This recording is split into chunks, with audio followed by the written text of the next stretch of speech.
Hi, everyone. I'm Tanya Rivero. A new Department of Homeland Security Inspector General report is out on, quote, dangerous overcrowding and prolonged detention of children and adults in the Rio Grande Valley. It describes conditions at some facilities as cramped and dangerous. These are photos from the report. While lawmakers struggle to find a way to end the humanitarian crisis at the southern border, protesters gathered in cities across the country today, urging President Trump to release migrants in custody now. Natalie Brand has the latest from the White House. Say it loud, say it clear, immigrants are welcome here. From Austin, Texas to Boston and many cities in between, protesters gathered Tuesday with a message for the Trump administration. Close that camp. Close that camp. The demonstrators hit the streets just one day after Congressman Joaquin Castro shot this cell phone video inside one of numerous detention centers holding migrants. We saw that the system is still broken and that people's human rights are still being abused. A new Department of Homeland Security Inspector General report out Tuesday details dangerous overcrowding conditions at several facilities in the Rio Grande Valley, some lacking access to showers and hot meals for children. A senior manager at one facility called the situation a ticking time bomb. Sir, thank you. Pleasure meeting you. Texas Senator Ted Cruz visited the southern border Monday. The responsibility for this crisis lies directly on the United States Congress, on loopholes that Congress has put into law that are encouraging far too many people to make this arduous journey. President Trump has signed the $4.6 billion humanitarian aid package for the border approved by Congress, but the president has also threatened more deportations. After July 4th, a lot of people are going to be brought back out. So people that come up may be here for a short while, but they're going back to their countries. They go back home. President Trump did not say exactly when the apprehensions would start. Last month, the president said ICE agents were preparing to remove, quote, millions of illegal aliens, but postponed the operation, giving Congress 2 weeks to start making changes to asylum and immigration laws. Natalie Brand, CBS News, the White House. Let's bring in Nancy Cook, Rebecca Kaplan, and Jeff Pegues. Nancy is a White House reporter for Politico. Rebecca is a CBS News Capitol Hill producer, and Jeff is CBS News Chief Justice and Homeland Security correspondent. Welcome to all of you. Nancy, before we talk about the facilities, I want to ask you about news that the 2020 census will be printed without a citizenship question. This comes after the Supreme Court blocked the administration's push to add it. Remind us how the president has viewed this issue. Well, the president really views putting this question about whether or not a person is an undocumented immigrant or not as a very key issue on the census. He thinks it's important to understand that. He thinks it's fair to do it. But really, advocates have had, a huge problem with it almost from the beginning. And their point has been that Republicans want to use this for political gain to try to basically, rig the political maps. But I'm sure we haven't seen a reaction yet from the president on this, but I'm sure that he will react either tonight or tomorrow. This is a big blow to his administration. It's something that they had really been pushing. Absolutely. All right. So, Jeff, going back to the DHS Inspector General report, what else stood out to you? I think the big thing about this report in a long line of IG reports is the fact that it talks about this overcrowding, and you see the images of people jammed into these cells, women in cells that are typically for male juveniles. You have the investigation saying that people haven't been given showers or they don't have the appropriate food for some of the people who are there. And so you see these images, and I think that's what sticks with people. And again, this is just one of a series of Inspector General reports that we've seen in the last several weeks. So, Rebecca, some Democrats had opposed the humanitarian aid package that President Trump recently signed. They had concerns about how this money would be used. Some of it was going to ICE agents, apparently. So will any, though, of that money immediately help address this overcrowding issue? Tanya, it should. This bill, this total $4.6 billion package that passed the House and Senate last week, includes more than $1 billion to build new care and processing facilities for these migrants who have crossed the southern border. And that money was a big part of the reason that so many Democrats decided in the end to vote for this bill, even though they thought it didn't contain enough oversight of DHS and its various agencies and enough systems in place to make sure that migrants really were receiving the proper care. There was just this broader concern about HHS running out of money and saying that they needed to get them funds. But you can believe Democrats are going to be keeping a very close eye on how this money is being used. Actually, just minutes ago, we saw Speaker Pelosi send a letter to the president trying to get him to enforce a few provisions she wants to see with this money, including making sure that children are not kept in these so-called influx shelters for longer than 90 days. And the point that she made to the president in that letter was, we gave HHS nearly $3 billion, so it shouldn't be a problem to alleviate this faster. This bill also included more money for judges to try to speed up some of these processes in court to get these migrants either out or into the country. And so we're going to see over the coming weeks just how quickly DHS puts this money to use. And this bill then releases the funds immediately, correct? And tell us if there were line items sort of specifically mandating a certain amount of money to specific items such as beds or food, et cetera.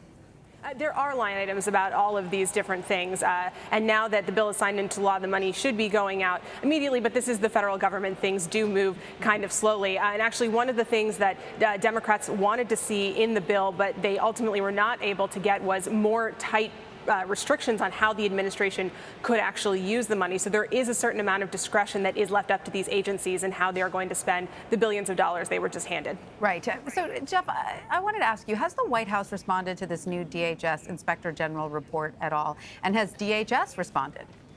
Well, DHS has said that they are facing a worsening crisis. At least that's what was in this DHS IG report as their response.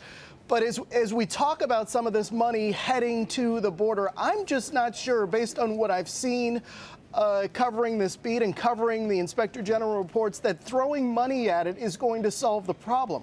I think if there is this focus on, well, let's just see if we can put more resources in there, I'm just not sure, just based on the pictures that we're seeing of the overcrowding situations and how CBP is reacting to it and some of the scrutiny that they're facing. I'm just not sure that it's not the policies that are leading to this overcrowding situation in these detention facilities. So we will have to see how it plays out. Of course, we'll see how the money is flowing into this system and whether it alleviates some of the overcrowding. I'm just not so sure that it will. So in this case, you're not sure throwing money at the problem will help. We'll have to wait and see about that. Rebecca, House Oversight Committee Chairman Elijah Cummings says he's invited acting DHS Secretary Kevin McAleenan and acting CBP Commissioner Mark Morgan to testify next week. What do you think we can expect to hear from them on all of this? Well, Tanya, the first big question is whether or not they're actually going to show up. Cummings said when he announced this invitation that he had made it last week, but they hadn't actually confirmed their attendance. But obviously, there's going to be a huge range of issues that Democrats want to press on. I think first and foremost is this IG report we have been talking about that details these really horrific conditions for both children and adults in custody. A number of lawmakers have made trips down to the southern border during this recess week. Lawmakers actually aren't in the Capitol right now, but many of them are visiting these facilities along the border. They're going to bring back questions about what they saw. We saw some Democrats yesterday say that they had spoken to migrants who were told to drink water out of the toilet when they were thirsty. They weren't actually given water. So I think those visits are going to spur a lot of these questions. Chairman Cummings also indicated that he wants to ask about these Facebook posts that were uncovered. This Facebook group of some Border Patrol agents that included lewd comments, racist comments, sexist comments about migrants, and also about some lawmakers up here on Capitol Hill who have spoken out about this crisis. So there's going to be a lot of scrutiny on these two agency heads when they come before Congress, if they come before Congress next week. Yeah, so Jeff, Rebecca just brought up those lewd Facebook posts that have been in the news and that you've been reporting on. What is, and of course, ProPublica was the first to sort of uncover those. What has been the official response? What is CBP doing about all of this? Well, CBP has said that the Facebook posts were completely inappropriate. They have launched an investigation, they say, and they will hold people accountable. Obviously, that's something that's still in the early stages, but you have all these reports about CBP agents and how they conduct their business, and this latest Facebook group being just the latest scandal that really they've had to deal with as the numbers of migrants in their custody continues to grow. And, you know, part of the other issue here is even though you see all these pictures of people in these detention facilities, you know, we seem to fail to take into account sometimes that they are still seeing the numbers of migrants flowing across the border spiking. The numbers are only going up. So even if you transport or process these people out of these facilities, there are going to be more coming in. And again, that's why I say I wonder if by throwing money at it, these resources at it, will that really alleviate some of the problems in these detention facilities? I'm sure you will be reporting on the policy portion of that as well. Jeff Pegues, thank you so much for joining us. Thank you. Nancy, I want to ask you now, how is the Trump administration preparing to carry out those immigration sweeps that it initially delayed? Well, I think that what they are looking at is, first of all, having the president not necessarily announce it so publicly like he did last time. I think that they'd like to do it in a much more covert way so people aren't necessarily expecting it. And then secondly, I think that it's the president trying to carry out these sweeps. You know, the president has been really stonewalled by the courts on a bunch of different immigration initiatives, and he really wants some wins heading into the 2020 campaign, either publicly by having these sweeps, by passing regulations that are stricter on immigration. And this is one way that he's trying to show his base and voters that he is fulfilling these promises on immigration. And Rebecca, today the House Ways and Means Committee sued the Trump administration in federal court. Democrats on the committee, of course, want access to the president's tax returns as part of a congressional investigation. But what exactly are these Democrats looking for in those tax returns? Well, they say that the reason they want all these tax returns is because they're necessary to conduct oversight of the Treasury Department, of the IRS, and very specifically of this policy the IRS has of auditing the tax returns of sitting presidents every year. And they say given that the president has not released his tax returns, they want to know, at least in part, whether this is actually even happening.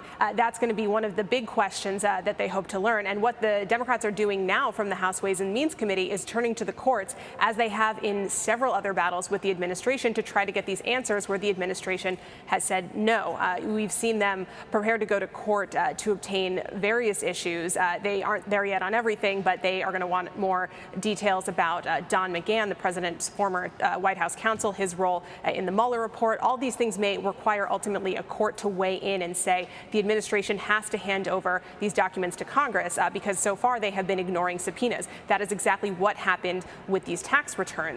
The Treasury Secretary, Steve Mnuchin, said that he got an opinion from the Justice Department that these requests from the Ways and Means Committee lacked any sort of legislative purpose, and that's why they weren't going to respond to this subpoena. And the answer from the chairman, Richie Neal, was that the law doesn't actually require Congress to state its legislative purpose, this specific provision of the tax code that they are using to request these tax returns, but that they have these various things that they need to be looking at to fulfill their oversight responsibilities. So now Democrats are just hoping the courts will back them up. So Democrats seem to think that they have a pretty strong legal case here, correct? They do. They do. All right. So, Nancy, can we expect the White House to use the same argument it's been using then to protect the president's returns when they are in court defending their position? Absolutely. I think that they're going to keep sort of doubling down on it. And really, I think that their goal is to just keep extending this and putting it off. So, you know, if there is a court judgment that they have to, let's say, turn over the tax returns, they will appeal it. You know, the whole point is basically to slow walk this whole process and go through the various means of the court system that they have to go through. And the Democrats have helped them in a lot of ways by really not filing suit until, you know, July. They took control of the House in January. And so I think that is the goal of the Trump administration, to basically try to run out the clock on this. So do you think that they will successfully do that? I mean, as you pointed out, Democrats have sort of taken a while to get to this point when it was pretty clear, you know, months ago that this is probably where it was heading. I mean, I don't have a crystal ball, but I will say that the Trump administration has been very effective at using the court system. Well, first of all, stonewalling Congress with their requests, and then using the court system, even if the decisions play out in a way that is not advantageous to them, using the appeal system to basically slow things down. And I think that we'll see the same pattern here. You know, the president, even when he was a businessman in New York, used the court system in this very aggressive way, and we're seeing the fruits of that now that he's in the Oval Office as well. He's just using the court system to basically slow things down. What about all the subpoenas, the congressional subpoenas? Where do those stand? Are those going to be heading to federal court as well? Well, I think that we have to wait and see sort of how the Democrats react, but I think that the overall White House strategy has basically been to ignore subpoenas, to not let people testify, to ignore investigations. And I think that it is a whole new political reality that Democrats just hadn't really thought that they would have to contend to before. I think presidents recognize the oversight role of Congress much more than this particular president does. Trump does not seem intimidated by that at all, and his lawyers are really doubling down on the idea that they can just keep stonewalling and that no one is really going to stop them. Rebecca, one person that does seem to still honor a congressional subpoena is former special counsel Robert Mueller. He is, as far as we know, still on track to testify. What more can you tell us about that? Well, we're still waiting for a lot of details, but what we heard from Jerry Nadler, the chairman of the Judiciary Committee, last week is that Mr. Mueller is going to appear first before the Judiciary Committee, then before the Intelligence Committee, but there's also going to be this separate portion of testimony behind closed doors where either members of Congress or their staff can ask questions of either Mr. Mueller or perhaps even his aides about classified information in the report that can't be discussed publicly.